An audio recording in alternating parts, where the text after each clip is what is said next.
Ang mabuting balita ng Panginoon ayon kay San Lucas. Noong panahong iyon, samantalang dumaragsa ang mga tao, sinabi ni Jesus, "Napakasama ng lahing ito. Naghahanap sila ng palatandaan mula sa langit. Subalit walang ipapakita sa kanila, maliban sa palatandaang inilalarawan ng nangyari kay Jonas. Kung paanong naging isang palatandaan si Jonas sa mga taga-Ninive, gayon din naman, magiging isang palatandaan sa lahing ito ang anak ng tao.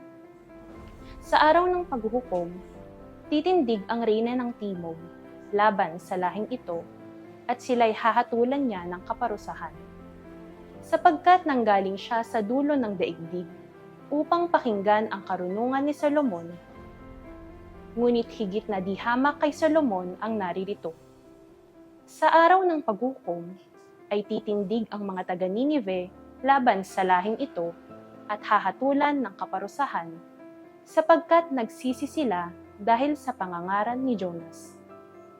Ngunit higit na di hamak kay Jonas ang naririto. Ang mabuting balita ng Panginoon.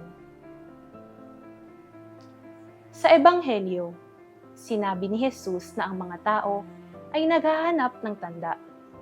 Ngunit ang tanging tanda ay si Jonas, na nagbunsod ng pagbabalik loob ng mga taga-Ninive.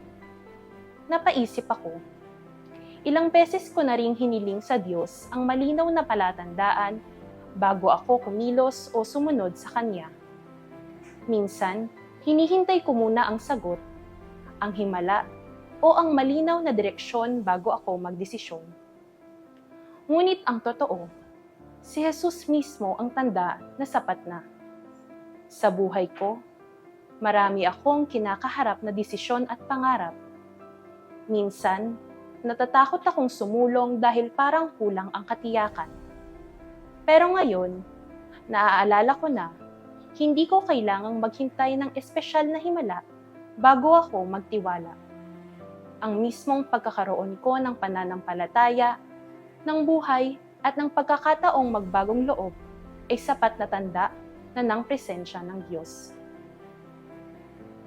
Panginoon, patawarin mo ako kapag naghahanap ako ng mga palatandaan at nakakalimutang ikaw mismo ang pinakadakilang tanda ng pag-ibig ng Diyos sa akin. Turuan mo akong manampalataya ng may tapang kahit hindi malinaw ang lahat. Naway sa bawat desisyon ko, makita ko na sapat ka at sapat ang iyong salita upang magpatuloy ako sa tamang landas. Amen.